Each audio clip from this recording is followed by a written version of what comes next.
मैं सबसे पहले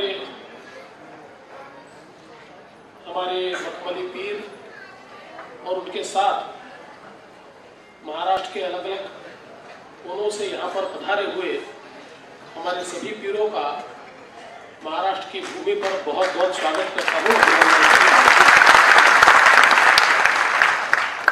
और विशेष रूप से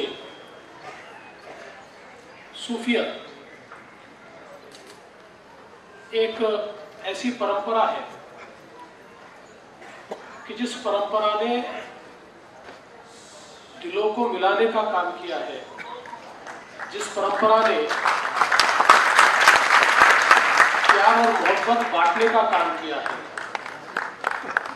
ऐसी परंपरा का निर्वाह जो लोग करते हैं, ऐसे लोगों के बीच आने का मौका मिलना मैं अपने आप को बहुत खुशनसीब समझता हूं। और जो प्यार मोहब्बत का ज्ञान बांटते हैं और इबादत क्या होती है ये सबको समझाते हैं, उन्हें सूफी कहा जाता है।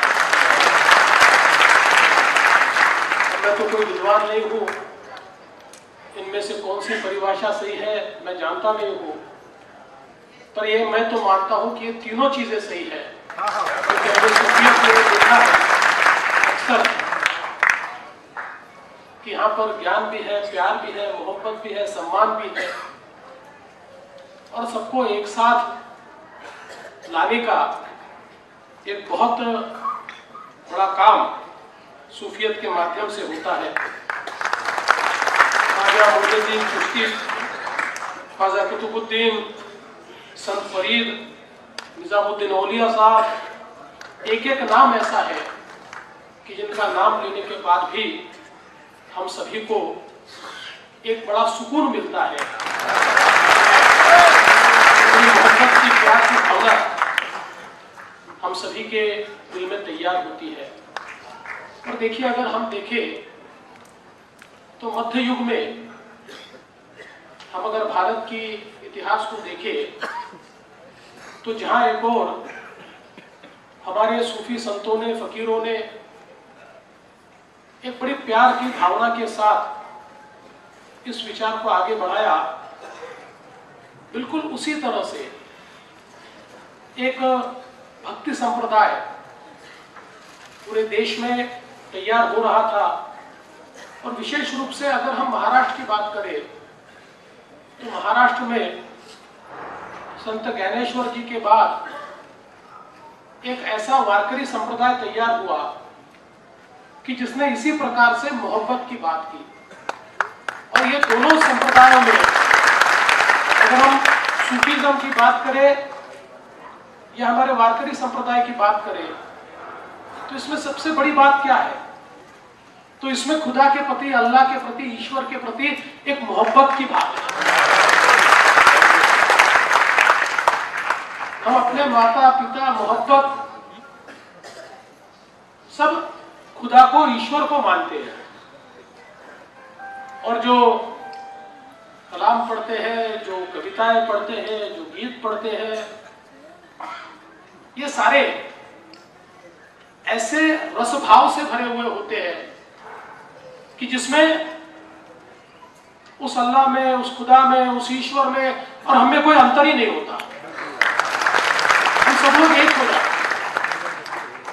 और ये जो भावना सूफियत ने तैयार की, वही भावना वारकरी संप्रदाय ने भी तैयार की कि लाखों लोग जब अपने ईश्वर का नाम लेते हुए जाते हैं तो उनके लिए उनकी माता भी विट्ठल है, उनके पिता भी विट्ठल है, उनका परिवार भी विट्ठल है। और यही सूफियत में यही प्यार हमको दिखाई पड़ता है। और जब आदमी में और अल्लाह में भेद समाप्त हो जाता है और जब अपने दिलों में हम खुदा को जीवित रखते हैं तो मुझे ऐसा लगता है कि ऐसे समय हम केवल अच्छा काम कर सकते हैं। क्योंकि जब मन में अच्छी भावनाएं होती है तो व्यक्ति अच्छा काम करता है और समाज को सही राह पर लाने का। और अगर हम देखें तो ऐसा काल था जिस समय सूफियत ने इस भारत देश के केवल मुसलमानों पर नहीं, हिंदुओं के हृदय पर भी राज किया। तो ऐसा काल था कि जिस समय दुनिया के अलग अलग कोनों में और भारत देश में भी एक ऐसा माहौल था जिसमें लड़ाइयां चल रही थी, मसाइल चल रहे थे, लेकिन उन सबको दूर रखते हुए एक बड़ा प्यार का जज्बा हमारे मन में लाने का काम उस समय से शुरू हुआ। और आज भी मैं ऐसा मानता हूं कि हमारे सारे पीर यहाँ पर जो है वो हमारी मज़ारों पर, हम जहां जहां इबादत करते हैं ऐसी हर जगह सभी लोगों में प्यार बांटने की कोशिश करते हैं। और इसलिए मैं ये मानता हूं कि अगर हमारे जो सूफी फकीर है, संत है, पीर है, अगर हम देखें तो अजमेर शरीफ जाने वाले जितने मुसलमान हैं उतने हिंदू भी हैं। नागपुर से आता हूं, हमारे ताजुद्दीन बाबा की दरगाह पर जितने मुसलमान जाते हैं, कभी कभी तो मुझे ऐसा लगता है उससे ज्यादा हिंदू वहां पर जाते हैं। क्योंकि जो प्यार की, अमन की बात आज हमको सूफियत ने सिखाई है। और मुझे ऐसा लगता है कि जब हमारे बीच मकबली पीर जैसे जिन्होंने सूफियत को जिया है और जीने की राह कितने लोगों को सिखाई है, ऐसे पीर हमारे बीच अगर उपस्थित हो तो क्यों ना हम सब उनके मुरीद बने, बात को हम सब लोग मिलकर आगे ले जाए। मैं हाजी अराफात जी का बहुत बहुत आभार व्यक्त करना चाहता हूं। जिस समय उन्होंने मुझे कहा कि कॉन्फ्रेंस हम करेंगे तो मैंने कहा ये बहुत ही अच्छी बात है और आपने बहुत अच्छा विचार ये रखा है, क्योंकि आज दिलों को जोड़ने की जरूरत है और तोड़ने वाले बहुत हैं,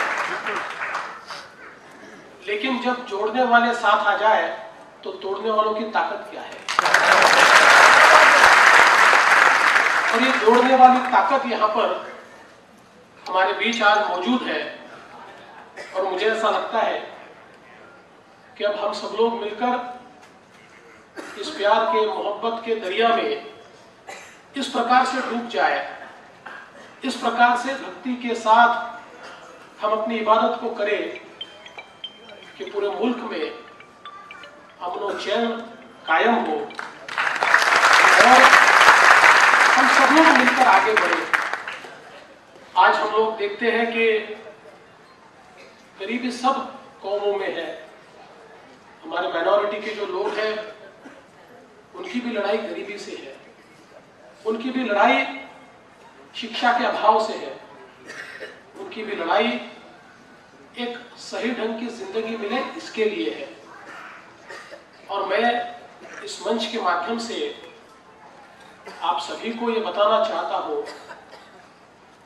कि चाहे देश में मोदी जी के नेतृत्व की सरकार हो या महाराष्ट्र में हम जो सरकार चला रहे हैं वो सरकार हो, हमारे लिए चाहे वो हिंदू हो चाहे मुसलमान हो, किसी भी कौम का हो, किसी भी प्रकार से इबादत करने वाला हो, हमारे लिए तो ये सारे लोग एक है। जो गरीब है उसका भी खून लाल है, जो अमीर है उसका भी खून लाल है। हिंदू मुसलमान के खून में कोई अंतर नहीं है। और इसलिए जब तक सबको लेकर हम आगे नहीं बढ़ेंगे, जब तक सबका साथ और सबका विकास नहीं होगा, न समाज आगे बढ़ेगा, न देश आगे बढ़ेगा। और इसलिए हमने हमने जो सारी योजनाएं तैयार की, ये सारी योजना ऐसी है, चाहे वो हुनर देने की बात हो, चाहे शिक्षा देने की बात हो, चाहे वो अलग अलग प्रकार से एम्प्लॉयमेंट की अपॉर्चुनिटीज हो, इससे एक समाज को जोड़ने का और समाज को मजबूत करने का काम हम लोग कर रहे हैं।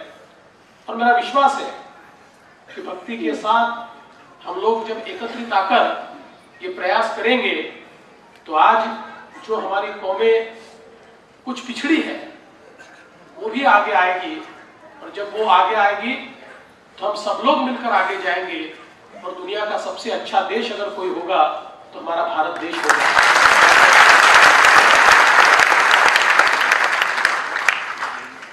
मैं अंत में अमीर खुसरो जी ने बहुत साल पहले जो लिखा था और जिसमें हमारी सूफियत क्या है ये हमें ध्यान में आता है, वो लिखते हैं, खुसरो दरिया प्रेम का उल्टी वाह की धार, खुसरो दरिया प्रेम का उल्टी वाह की धार, जो उतरा सो डूब गया, जो डूबा सो पार। हम सब लोग मिलकर डूबे और हम सबकी नैया पार लगे। यही आशीर्वाद मैं आज के इस मौके पर मांगता हूँ। आप सभी ने इस बहुत ही सुंदर कार्यक्रम में मुझे यहाँ निमंत्रित किया, इसलिए आपका आभार व्यक्त करता हूँ और अपने शब्दों को विराम देता हूँ। जय हिंद, अल्लाह हाफिज, जय भारत।